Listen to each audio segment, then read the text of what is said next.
మరణం అనేది అంతం కాదు, కర్మే ఆత్మ యొక్క ప్రయాణం. గుర్తుపెట్టుకో, కర్మచక్రం చావు పుట్టుకుల రహస్యం. ఒకప్పుడు హిమాలయాల ప్రాంతాలలో చిన్న ఆశ్రమంలో ఋషి దేవదత్తుడు ఉండేవారు. ఆశ్రమానికి చాలామంది వచ్చేవారు. ఒక్కొక్కరికి ఒక్కో సందేహం, ఒక్కో సమస్య. ఒకరోజు ఒక యువకుడు ఆశ్రమానికి వచ్చాడు. కళ్ళల్లో ఆందోళన, ముఖంలో ప్రశ్న. గురువుగారు, కొందరు జన్మతోనే సుఖం అనుభవిస్తారు, మరికొందరు కష్టాలకే పుట్టారు. అసలు ఎందుకు ఈ తేడా? దేవుడు న్యాయం చేయడం లేదా? ఇక దేవదత్తుడు చిరునవ్వు చిందించాడు.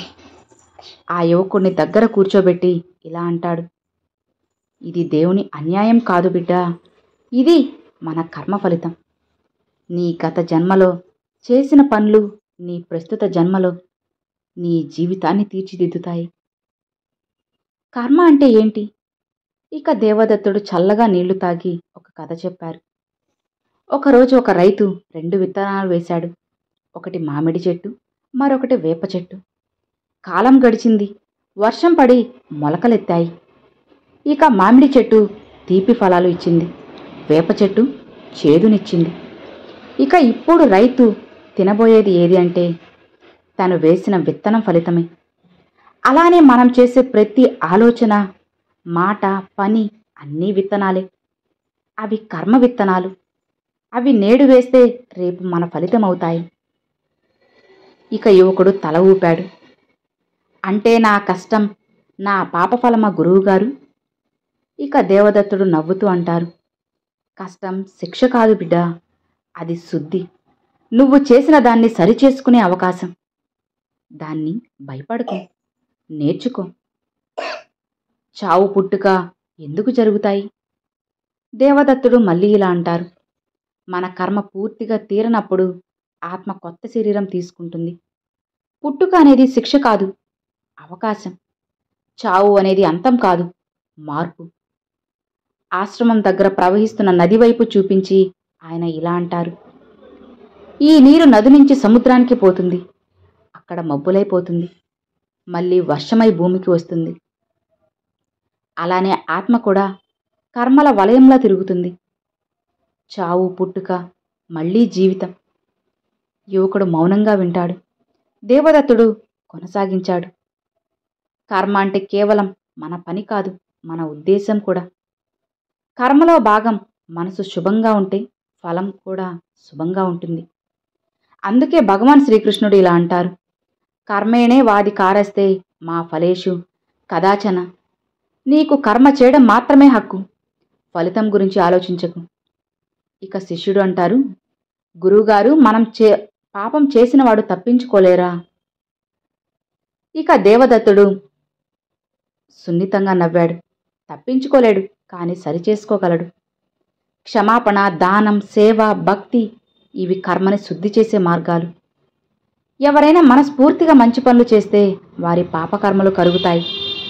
అంటే కర్మ దండన కాదు, మార్గదర్శకుడు. దాన్ని అర్థం చేసుకున్న వారికి భయముండదు. ఇక యువకుడు కన్నీరు ముక్కు పట్టాడు. ఇప్పటి వరకు నేను దేవుని తప్పు పట్టాను, ఇప్పుడు అర్థమైంది. దేవుడు మన కర్మకు అర్థం చూపుతాడు, తీర్పు కాదు. ఇక దేవదత్తుడు సంతోషంగా అంటాడు, ఇదే జ్ఞానం. ఈ జ్ఞానం నీకు వచ్చినప్పుడు చావు కూడా భయంకరంగా కనిపించదు. ఎందుకంటే జీవితం అంతం కాదు, పాఠం మాత్రమే. కర్మఫలం తప్పించుకోలేము, కానీ దాన్ని సున్నితంగా మార్చుకోవచ్చు. మన ఆలోచనలు పవిత్రమైతే మన జన్మ మంచిగా ఉంటుంది. భయం కాదు, అవగాహన ఉండాలి. ఎందుకంటే పుట్టుక కూడా కర్మ ఫలితం, చావు కూడా కర్మ విశ్రాంతి. మనకు భగవంతుడు ఇచ్చిన వరం ఏంటి అంటే మన ప్రస్తుత కర్మను మనం ఎంచుకోగలం. గతాన్ని మార్చలేం, కానీ భవిష్యత్తును మన చేతులతో మలచగలం. యువకుడు గురువుని అడిగాడు, గురువుగారు, మనం చేసిన పాపం పుణ్యం ఎప్పుడు ఫలిస్తుంది? వెంటనేనా, లేక పుట్టుకల తర్వాతనా? ఇక దేవదత్తుడు ఇలా అంటారు, శిష్య, కర్మఫలం అనేది 3 విధాలుగా వస్తుంది. ప్రారబ్ధ కర్మ ఈ జన్మలో అనుభవించాల్సినది. సంచిత కర్మ ఎన్నో జన్మల నుండి పొగవుతున్నది. ఇక ఆగామి కర్మ ఇప్పుడే మనం సృష్టిస్తున్నది. మనకు ఇప్పుడున్న పరిస్థితులు, ఆరోగ్యం, కుటుంబం, సంతోషం, కష్టం ఇవన్నీ ప్రారబ్ధ కర్మ ఫలితాలు.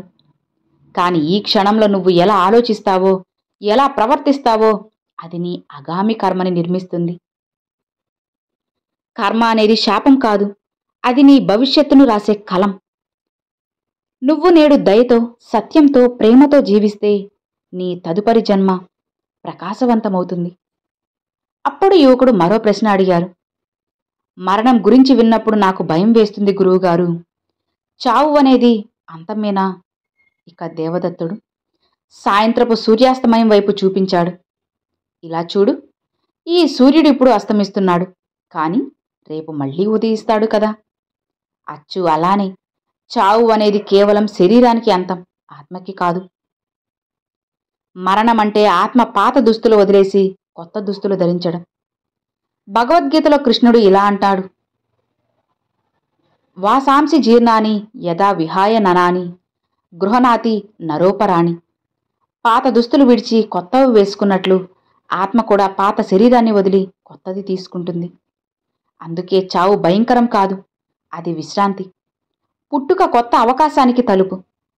యువకుడు మళ్ళీ అడిగాడు, గురువుగారు, పాపం చేసిన వాళ్ళు శిక్ష అనుభవిస్తారు, పుణ్యం చేసిన వాళ్ళు స్వర్గానికి వెళ్తారంటారు. అలా స్వర్గం నరకం నిజమేనా?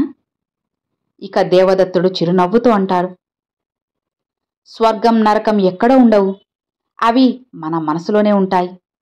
ఎవరైనా సరే చెడుగా ఆలోచిస్తే ఆ మనసు నరకం అవుతుంది, మంచిగా ఆలోచిస్తే మనసు స్వర్గం అవుతుంది. ఇక పాపం అంటే మనసులోని అహంకారం, పుణ్యం అంటే మనసులోని దయ. పాపాన్ని పోగొట్టడానికి దేవుడి సన్నిధిలో నువ్వు ఉండాల్సిన అవసరం లేదు. ఒక మంచి ఆలోచన, ఒక దయాగుణం ఉన్నా మారుతుంది. మన హృదయం పవిత్రమైతే మన చుట్టూ ఉన్న ప్రపంచం కూడా మంచిగా కనిపిస్తుంది. కొన్ని రోజులు గడిచిన తరువాత యువకుడు గురువుని ఆశీర్వదించి వెళ్లే సమయం వచ్చింది. పోయే ముందు నమస్కరించి అడిగాడు, గురువుగారు, ఈ కర్మ చక్రం నుండి బయటపడే మార్గముందా? ఇక దేవదత్తుడు చిరునవ్వుతో చివరి సూత్రం అంటాడు, ఉంది. భక్తి, జ్ఞానం, నిస్వార్థ కర్మ ఇవే విముక్తిదారులు.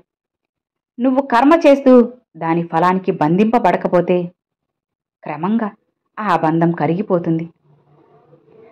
భగవద్గీతలో శ్రీకృష్ణుడు అన్నాడు, యోమాం పశ్యతి సర్వత్ర సర్వం చమై పశ్యతి. ఎవరు అన్నిటిలో నన్ను చూస్తారో నేను వారిలో ఉంటాను. ఆ స్థితి వచ్చినప్పుడు చావు పుట్టుక అనే చక్రం ఆగిపోతుంది. ఇక ఆత్మ పరమాత్మలో లీనమవుతుంది.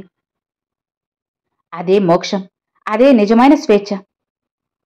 ఇక యువకుడు గురువుని కాళ్లకు నమస్కరించాడు. అతని హృదయంలో భయం కరిగిపోయి నమ్మకం వెలిగింది. అతను వెళ్ళిపోయినా గురువుని మాటలు ఎప్పటికీ అతని మనసులో మారుమోగుతూ ఉండిపోయాయి. కర్మను అర్థం చేసుకున్న వారికి జీవితం ఒక వరం, చావు ఒక విశ్రాంతి, పుట్టుక ఒక కొత్త అవకాశం. జీవితంలో జరిగేదంతా మన కర్మ ఫలితమే. కానీ మన భవిష్యత్తు మన చేతుల్లోనే ఉంటుంది. మనం నేడు దయ, ప్రేమ, సత్యం అనే విత్తనాలు నాటితే రేపు మన జన్మ సుగంధం అవుతుంది. చావు భయపడదగినది కాదు, అది ఆత్మకు విశ్రాంతి. అర్థమైంది కదా? ఈ వీడియో మీ అందరికి నచ్చినట్లయితే ఒక చిన్న లైక్ చేయండి, మీ ఫ్రెండ్స్ అండ్ ఫ్యామిలీస్కి షేర్ చేయండి. ఫస్ట్గా మన ఛానల్ చూసారు, సబ్స్క్రైబ్ చేసి సపోర్ట్ చేయండి ఫ్రెండ్స్. Thanks for watching. ఓం నమః శివాయ. శివాయ నమః.